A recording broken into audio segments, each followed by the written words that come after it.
All right, offense, offense, offense. All anybody wants to talk about is the offense, and that's all we keep talking about is the offense, offense, offense, offense, and for good reason. We've been talking about the offense nonstop since basically...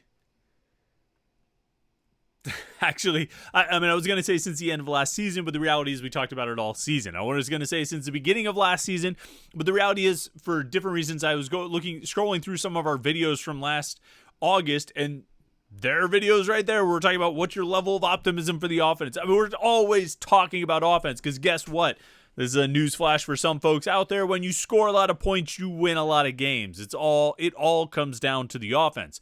But fresh off a 3-9 season, a year that saw Pitt average 20.2 points per game, one of the worst offenses in the country, the worst offense under Panther-Lair, and quite frankly, one of the worst offenses in history, which directly led to that 3-9 record. There's even more emphasis on offense this offseason and leading into this season. So understandably so, we've been talking about it a lot. And then you throw in the always spicy little nugget of a quarterback controversy, or not a controversy, but a quarterback battle and a quarterback competition. Well, it gets even more interesting and we talk about even more offense. So that's what we've been doing a lot of. But let's flip it over just a little bit today. Let's talk a little bit of defense. Let's talk about Pitt's defense. I mean, we've touched on them here and there. We talk about position players and guys that are standing out and position groups that are looking really good. But let's talk about some goals for Pitt's offense this year. Let's talk about what this offense, or some goals for Pitt's defense this year. Let's talk about what this defense should be looking to achieve. Maybe some benchmarks they should be shooting for in this 2024 season. Let's talk defensive goals here on the Thursday edition of the Morning Pitt. YouTube.com/Panther-Lair.com.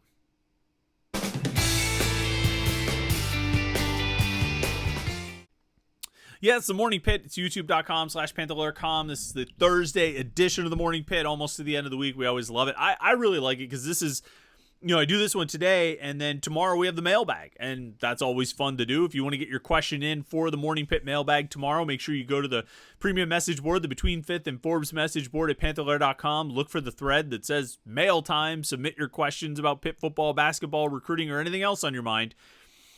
Post your question in that thread, and we'll answer as many as we can in the mailbag tomorrow. We got some left over from last week, some questions we didn't get to, so we'll start with those, and then we'll jump into all the questions that have already rolled in this week.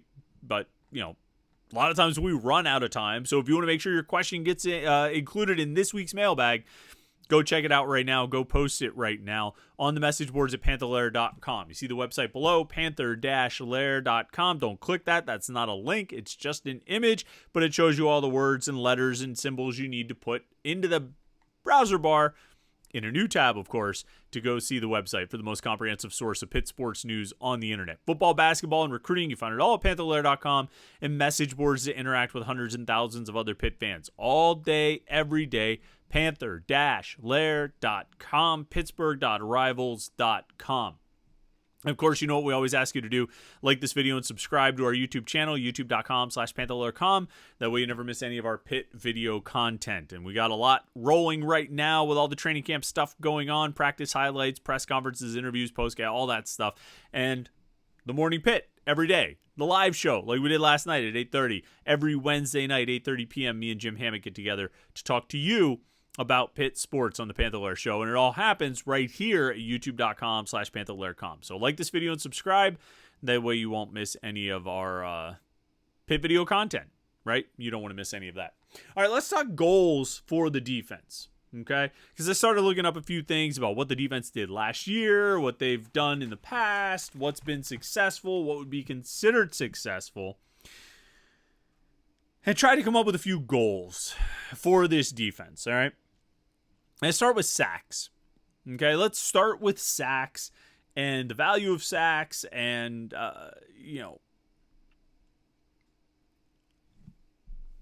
what this defense needs to get this year. Last year, Pitt had 31 sacks in 12 games. It was the second lowest season-long total of sacks they've had all, throughout the Narduzzi era. You go back to 2017 when they also played 12 games. They only had 23 sacks that year.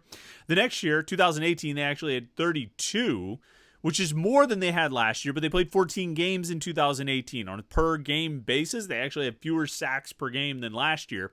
So last year, in some sense, could be the third worst year of the Narduzzi era for sacks. It's the second worst for total sacks, the third worst for sacks per game.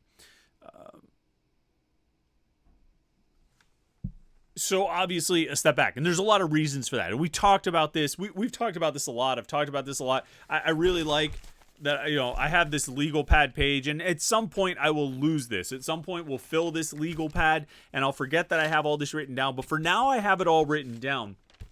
And what this really illustrates is how much more teams ran the ball against Pitt last year than threw it. And we're going to talk about yards per carry in a minute. That's going to be another one of the goals here for Pitt's defense. But it's important to bring that fact up again about teams running the ball more against Pitt last year than any other year under the Narduzzi era. It's important to bring that up again because, again, it speaks to the limited number of sacks. There were fewer opportunities for sacks last year because teams were handing the ball off all the time. And it's not necessarily the teams were having that much more success. I think their 4.39 yards per carry allowed was the fourth best number under Pat Narduzzi. So it's not like it was the worst run defense of the Narduzzi era. They ended up giving up, I think, the most total yards, or somewhere near the top in terms of total yards allowed. The third most total rushing yards allowed in the Narduzzi era, but a big part of that was that teams were running the ball so much. They weren't having that much success. They weren't having some inordinate amount of success, but they were able to run the ball so much, and they were comfortable running the ball so much, as Narduzzi and Randy Bates have pointed out a number of times.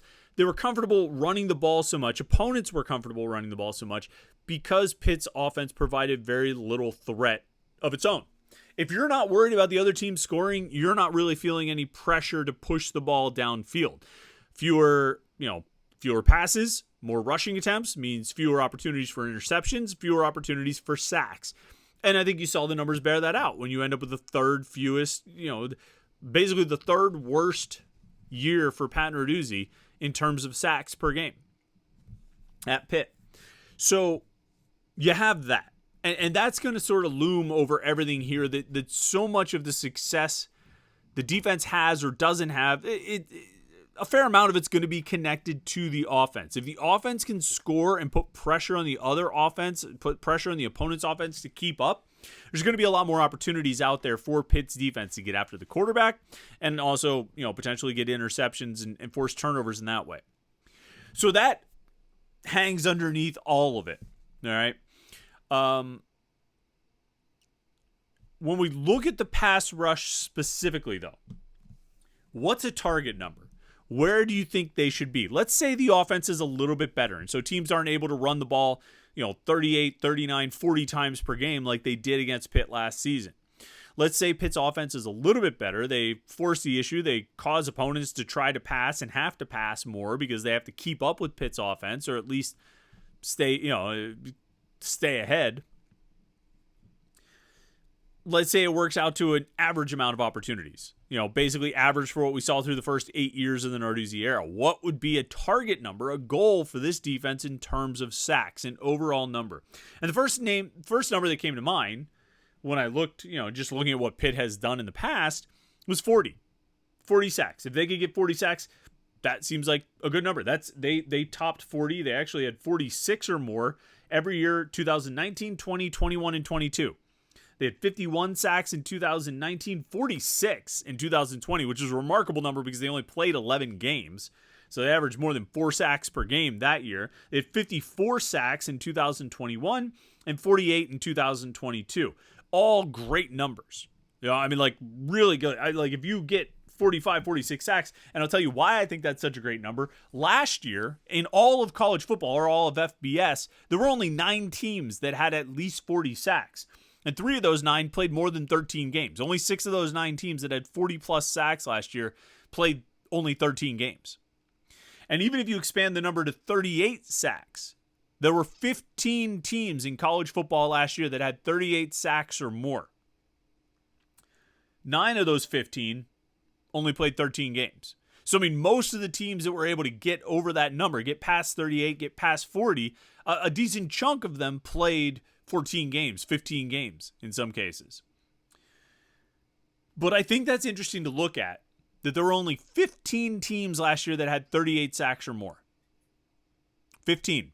Now, Pitt, like I said, for 4 seasons, 2019, 20, 21, and 22, had 46 or more. And maybe that just illustrates how far ahead of everybody else Pitt was in terms of getting after the quarterback, rushing the passer, and making plays in the backfield. They were that good. We often talk about, well, Pitt had one of the best pass rushes in the country. They really did. When you look at how hard, how few teams were at that level this past season, and it's a level that Pitt stayed at consistently for 4 seasons from 19 to 22. In Pat Narduzzi's first 9 seasons, Pitt topped 40 sacks 5 times. There was those 4 years I mentioned, 2019, 20, 21, and 22, and then there was 2016 when Juan Price had a ton, and Pitt as a team had 43. And so my first thought of setting a goal for Pitt sacks was 40 sacks. They should try to get 40 sacks. But then the more I thought about it and the more I read these things and looked at some of these numbers, that's a lofty goal to set, particularly when you've got the newcomers at defensive end that they've got, and rather unproven players at defensive end. I mean, we've talked about this a lot of times about Pitt's defense. Really like the starters at basically 9 positions. The 2 that I'm just not sure about are the 2 defensive end spots. And when you look at the years where they've had these big sack numbers, 2019, they had 51 sacks. 2020, they had 46. I mean, those 2 years, it was Rashad Weaver and Patrick Jones. 2021, they had 54 sacks. They were getting production from all over the place. 48 sacks in 2022. They had Kalijah Cansey leading the way, and they were able to get a lot of production really spread out over those 2 seasons. And so maybe that's something this year's defense will have to rely on, is that spread production. They'll get a decent chunk from the tackles, maybe more than they got last year because they didn't have that playmaker like Kalijah Cansey. They need to get a decent amount from the outside linebackers and even the middle linebackers too, who might blitz on 3rd down or in certain situations. But then obviously they need to get a big chunk from the defensive end. And that's a big question mark. And it's the biggest reason why I can't quite set the goal for sacks at 40 this season. And I'm not even sure if I set it at 38. Last year, there were 26 teams in college football that had at least 35 sacks. 11 of those 26 played more than 13 games. Purdue actually got to that number. They had 35 sacks exactly, and they only played 12 games. If Pitt could get 35 sacks in 13 games this season, that would be an average of 2.69 sacks per game, which this past season would have ranked inside the top 20 nationally. That's the goal. 35 sacks. Now, that's less than, those 4 years, 51, or 2019, 20, 21, and 22. And quite frankly, they had 32 sacks last year, which wasn't, you're only asking for 3 more sacks in 1 more game. You're just increasing it a little bit. But I think that's a good target for this defense. It's not a huge step forward over last season. But I think given the parts that they're replacing and the uncertainty they have, particularly at defensive end, if you can get 35 sacks, I think your defense will be doing a good job creating pressure. So that's the goal I'm setting. 35 sacks for Pitt's defense in 2024. Yards per carry.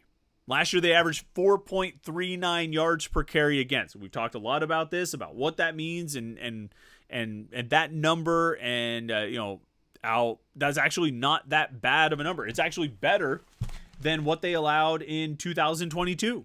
They allowed 4.77 yards per carry in 2022. There have only been 2 seasons under Pat Narduzzi when Pitt's defense allowed less than 4 yards per carry. 2020, they allowed 3.86. In 2021, 3.9, either 7 or 3, depending on my penmanship.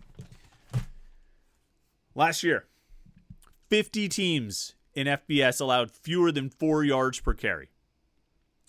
I think you got to shoot for that number.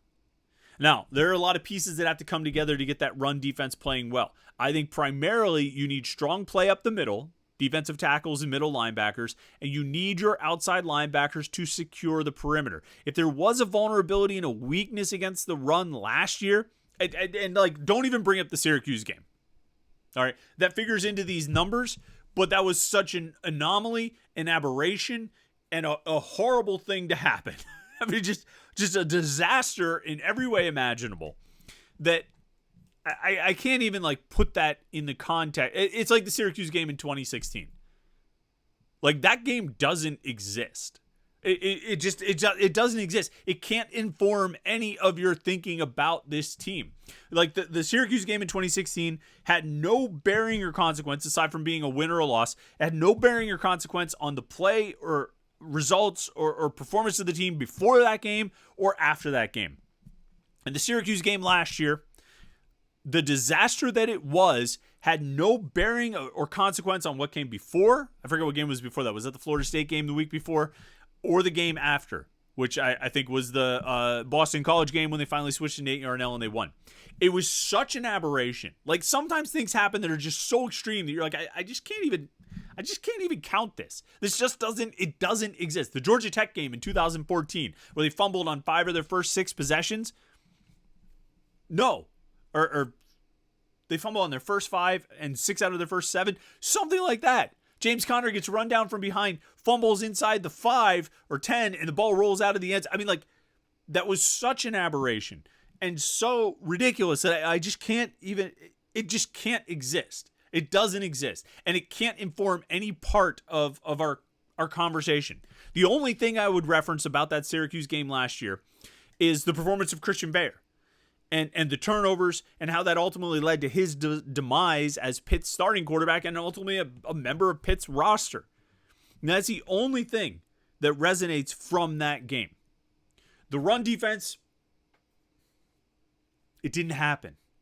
I mean, obviously the run defense didn't happen. They didn't defend worth anything. But what happened in that game, it didn't happen.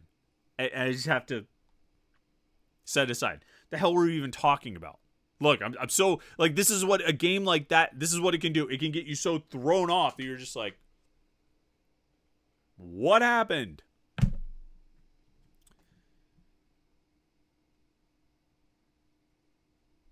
There were 50 teams last year. Let's just reset to this point because I don't even know how I got off onto that Syracuse game. There were 50 teams last year that allowed less than 4 yards per carry defensively. I think Pitt needs to aim for being part of that 50. Last season, 4.39 yards per carry, the 4th lowest opponent rushing against number under Pat Narduzzi. It ranked 85th nationally. 85th.